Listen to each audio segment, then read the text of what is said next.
ప్రస్తుతం మనతో మాట్లాడడానికి మాజీ మంత్రి పొంగూరు నారాయణ సతీమణి మనతో ఉన్నారు. అంత మాట్లాడుతున్నారు. మేడం చెప్పండి, మీరు కొద్ది కాలం నుంచి బాబు షూరిటీ భవిష్యత్తు గ్యారంటీ అనే కార్యక్రమంలో పాల్గొని ప్రజల్లో మమ్మకమయ్యారు. ప్రజల స్పందన ఎలా ఉంది? ప్రజల స్పందన చాలా బాగుందండి.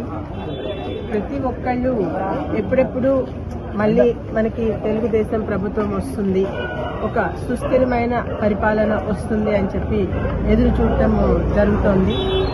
బాబు గారు రావాలి అనేది ప్రతి ఒక్కరి యొక్క ఆకాంక్ష. ప్రజలు ఎలా స్పందిస్తున్నారు? వాళ్ళ యొక్క సమస్యలు చెప్తున్నారండి. వాళ్ళ యొక్క సమస్యలు చెప్పి వాళ్ళు అవి తీరటం కోసం అనేది మన తెలుగుదేశం ప్రభుత్వం రావటం కోసము ఎదురు చూస్తున్నారు. ప్రత్యేకించి ఎక్కువ ఇల్లులు కట్టున్నాయి, మేమంతా అప్లై చేసుకొని ఉన్నాము, అవి మాకు ఇంతవరకు రిలీజ్ కాలేదు. ఈ 4 సంవత్సరాల నుంచి 4.5 సంవత్సరం నుంచి బాడుగులు కట్టుకుంటూ ఉన్నామమ్మా. అందులో మధ్యలో వచ్చింది కరోనా.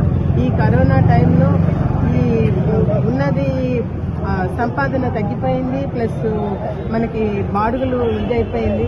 ఏదో మాకు సొంత ఇల్లు వస్తుంది, ఆ ఇంట్లో ఉంటాము అనుకున్న ఆలోచనలో ఉన్నట్టుండి ఇట్లా అయిపోయింది, మాకు ఆ ఇల్లులు ఇప్పించండి అమ్మా అని అడుగుతున్న వాళ్ళు చాలా మంది ఉన్నారు. వాళ్ళందరికీ ఏంటంటే ఖచ్చితంగా మన ప్రభుత్వం వస్తుంది. వచ్చిన వెంటనే మొదట చేయబోయే పని ఆల్రెడీ కంప్లీట్ అయిపోయింది. ఆ రోజు ఏం కొత్తగా చేయాల్సింది ఏం లేదు. దాన్ని ఇష్యూ చేయడం కూడాను ఏంటంటే ఎక్కడ తెలుగుదేశం ప్రభుత్వానికి పేరు వచ్చేస్తుందో అన్న కక్ష సాధింపు ధోరణితో అవి ఇంతవరకు ఇవ్వకుండా ఆపెట్టున్నారు.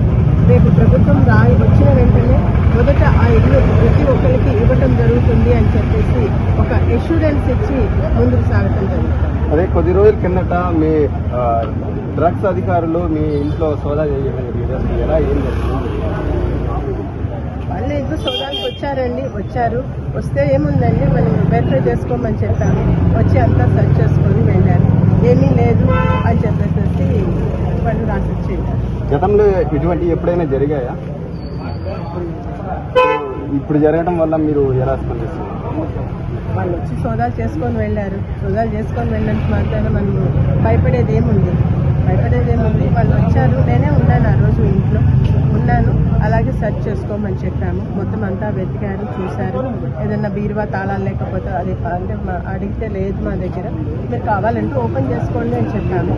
ఓపెన్ చేసుకొని పగలగొట్టి చూసుకున్నారు. మొత్తం చెక్ చేసుకొని ఎక్కడ ఎటువంటి ఇది లేదు అని చెప్పి రాసిచ్చి మనకి నోటిఫికేషన్. అంటే ఆ రోజు బాగా సుమారు 300 కోట్లు చిక్కేని చెప్పేసి ఆరోపణలు అయితే బాగా వినిపించాయి. అక్కడ జరుగుతున్న సమయంలోనే అది ఎంత మాత్రం కడుతుంటారు? వాళ్ళు రాసిచ్చిందే కదండి, వాళ్ళే వచ్చారు, వాళ్ళే రాసిచ్చి వెళ్ళారు. దానిలో ఇంకేముంది? వేరే ఒక గవర్నమెంట్ని మనము రెస్పెక్ట్ చేయాలి కదా. ఒక గవర్నమెంట్కి సంబంధించి అధికారులు వచ్చి మన ఇంటికి వచ్చినప్పుడు మేము ఈ విధంగా మేము సెర్చ్ చేయాలి అన్నప్పుడు మనము దాన్ని రెస్పెక్ట్ చేయాలి. ఆ ఉద్దేశంతో చూసుకోండి. 39-40 డివిజన్ల మా మూలాపేటలో బ్రహ్మాండంగా పొంగూరు నారాయణ గారి సతీమణి రమాదేవి గారు రావడం, ప్రజలందరూ ఆమెకు బ్రహ్మరథం పడుతున్నారు. ప్రతి ఒక్కరూ ఆమెతో అనేకమై ప్రతి ఒక్కరూ ఉన్నట్టుగా వాస్తవంగా చెప్తున్నారు. మేడం, మీరు ఎందుకు ఈ ఎండలో కష్టపడుతున్నారు? గెలిచేది నారాయణ సారు, వచ్చేది జనసేన తెలుగుదేశం పార్టీ కలయికలో చంద్రబాబు నాయుడు గారు ముఖ్యమంత్రి అవుతారు. మీరు ఎటువంటి దీంట్లో సందేహం కలగదు. మేమందరూ తప్పకుండా ఓట్లేస్తాం. మేమే కాకుండా ఇంకొక 10-20 మందికి చెప్పి మేము ఓట్లేస్తే ఇస్తామని మేడం అని చెప్తున్నారు. ఇక్కడ నెల్లూరు నగరంలో వార్ 1 సైడ్ అండి. బాగా గుర్తుపెట్టుకోండి, నెల్లూరు నగరం వార్ 1 సైడ్. ఇక్కడ నెల్లూరు నగరంలో నారాయణ సార్ తిట్టున్న వాళ్ళు ఎక్కడికి వెళ్ళిపోయారో అర్థం కావట్లే. నారాయణ సార్ గురించి ఏమేమో మాట్లాడారు, తొడలు కొట్టారు, మీసాలు తిప్పారు, వాళ్ళందరూ ఏమయ్యారు కనిపించలే. నారాయణ సార్ జోలికి వస్తే దేవుడే చూసుకుంటాడు, అందుకోసం అతని పేరు నారాయణ అనేది. నారాయణ సార్ నెల్లూరు నగరంలో వారు 1 సైడ్ అయింది. ప్రజలందరూ రమాదేవి మేడం వస్తే సొంత కుటుంబీకులు ఎవరైతే ఇంటికి వస్తారో అట్లాగా ఆదరించి మేడం గారికి పూర్తి భరోసా ఇచ్చి తప్పకుండా నెల్లూరు నగరంలో అమ్మ మీకు మేము 1,00,000 మెజార్టీ పై చిలుకు ఓటుతో గెలిపిస్తామని ఈరోజు మేడం గారికి సొంతగా ఓళ్లే హామీ ఇస్తున్నారు. నేనైతే 20 సంవత్సరాల నుంచి రాజకీయాల్లో ఉన్నానండి. ఎవరైతే ప్రజలు ఈ విధంగా హామీలు ఇచ్చింది నేను చూడలేదు. ఇప్పుడు మాత్రం మేడం గారు ఏ ఇంటికి వెళ్తున్నా మహిళలు ఆదరణ చూస్తుంటే చాలా బాగుంది. తన చెల్లిలో అక్కో వచ్చినట్టు మేడం గారిని హత్తుకొని, నువ్వు ఎందుకమ్మా కంగారు పడబాక, మొన్న మీ ఇంటి మీద దాడులు జరిగాయి, మేము చూసాము, చాలా బాధపడ్డామమ్మా, ఇది రాజకీయ కక్ష.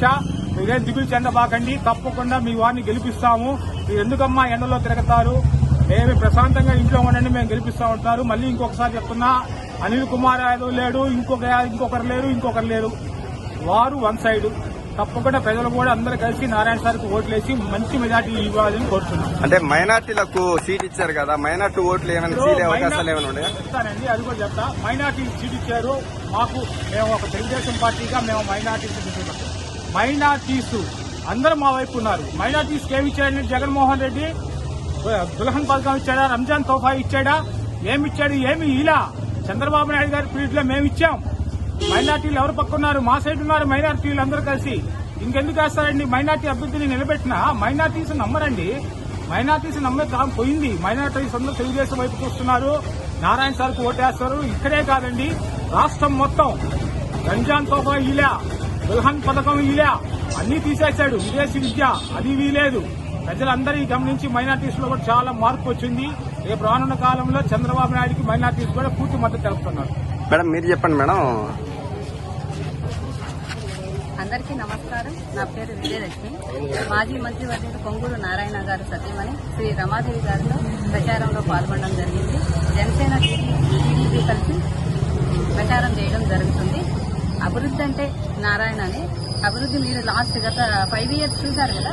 నారాయణ రోడ్లు వేయడం కానీ, మనకు మినరల్ వాటర్ పైప్ లైన్ వేయడం కానీ, అండర్ డ్రైనేజ్ చేయడం కానీ అన్ని నారాయణ సార్ వద్ద అయ్యాయి. ఈ 5 years లో అభివృద్ధి అంటే ఏదో అసలు మాకు ఒక్కరూ కూడా తెలియదు. ఇప్పుడు నెక్స్ట్ నారాయణ సార్ వస్తేనే అభివృద్ధి అనేది జరుగుతుంది. టిక్కో ఇల్లు ప్రతి ఒక్కరికి అందరికీ ఆ రోజు నారాయణ సార్ అందరికీ ఇవ్వడం జరిగింది. అది అప్పటి నుంచి ఆగిపోయి ఉంది.